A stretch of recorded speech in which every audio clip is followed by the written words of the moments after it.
నిజాంపేట మండల కేంద్రంలోని అయ్యప్ప ఆలయ సన్నిధిలో సంక్రాంతి పండుగను పురస్కరించుకుని బుధవారం అయ్యప్ప సేవా సమితి ఆధ్వర్యంలో అయ్యప్ప స్వామి ఉత్సవ విగ్రహానికి పంచామృతాలతో అభిషేక కార్యక్రమాలు నిర్వహించారు. ధూపదీప నైవేద్యాలు సమర్పించారు. అలాగే ఎల్ఈడి స్క్రీన్ ఏర్పాటు చేసి గ్రామస్తులు భక్తులు మకర జ్యోతి దర్శన భాగ్యాన్ని చూసే అవకాశాన్ని కల్పించారు. అయ్యప్ప స్వామి అనుగ్రహంతో ఈ సంవత్సరం అయ్యప్ప స్వామి గుడికి కంకణబద్దలమవుతామన్నారు. ఆ అయ్యప్ప స్వామి కృప నిజాంపేట మండల గ్రామ ప్రజలపై ఉండాలని, పాడి పంటలు సుభిక్షంగా పండాలని ఆ స్వామివారిని వేడుకున్నామన్నారు. ఈ కార్యక్రమంలో గ్రామ పురోహితులు విశ్వేశ్వర శర్మ, రమణ, మాజీ జెడ్పీటీసీ పంజా విజయ్ కుమార్, సర్పంచ్ ఎలిమిటి నరేందర్, ఉప సర్పంచ్ గేరిగంటి బాబు, రంజిత్ గౌడ్, యాదవ్ గౌడ్, బాలకృష్ణ, నైని వెంకటేశం, రెడ్డిశెట్టి రవీందర్, ప్రవీణ్ రెడ్డి, బాలరెడ్డి, మాజీ సర్పంచ్ కొమ్మడ సత్యనారాయణ, అబ్దుల్ అజీజ్, మౌరం రాజు, పంపరి నగేష్, నాగరాజు, నాగిరెడ్డి, తిరుపతి రెడ్డి, పంజా శ్రీనివాస్, జీడి మల్లేశం గౌడ్, జీడి రాములు గౌడ్, చంద్రకాంత్ గౌడ్, వెల్దుర్తి శ్రీకాంత్ గౌడ్, జిల్లా లక్ష్మణ్ గౌడ్, గోపి, మధు, ప్రసాద్ పాల్గొన్నారు.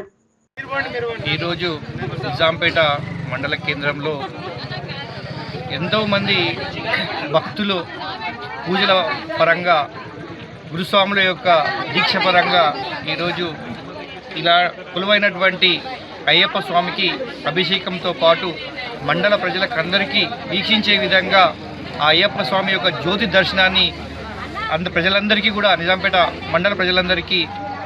ఏర్పాటు చేసినందుకు ముఖ్యంగా అయ్యప్ప స్వామి నిజాంపేట మండల తరఫున ప్రత్యేక ధన్యవాదాలు తెలియజేస్తున్నాం. అదేవిధంగా ఏదైతే మనము ఈ అయ్యప్ప స్వామి దేవాలయ నిర్మాణం కోసం కోరుకున్నామో ఈరోజు ఉత్సవ విగ్రహంగా ప్రారంభమైనటువంటి ఈ కార్యక్రమము వచ్చే సంవత్సరం వరకు ఒక నిలయమై ఒక రామాయపేట నుంచి వచ్చిన అతిథుల ద్వారా ప్రారంభమైనటువంటి భిక్ష ఈరోజు నిర్విటారంకంగా ఒక షెడ్డు నిర్మాణమై ఇక్కడ ఒక చిన్న ఉత్సవ విగ్రహానికి సంబంధించిన దేవాలయం నిర్మాణమై ఇక్కడ అంగరంగ వైభవంగా ఇట్లాంటి కార్యక్రమాలు జరుగుతున్నాయంటే అయ్యప్ప స్వామి ఇక్కడ కొలువు తీరుతాడు అనడంలో ఎటువంటి సందేహం లేదు.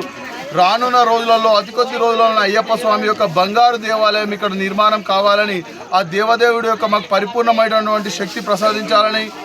ఆ స్వామివారి కృప నిజాంపేట మండల ప్రజలపై కాకుండా యావత్ ప్రజలపై ఉండి అందరినీ సుఖ సంతోషాలతో ఉంచుకొని దేవాలయ నిర్మాణం ముందుకు అంకురార్పణ జరిపే ఆ శక్తిని మా అందరికీ ప్రసాదించాలని మనస్ఫూర్తిగా కోరుకుంటూ స్వామియే హరిహర సుతనే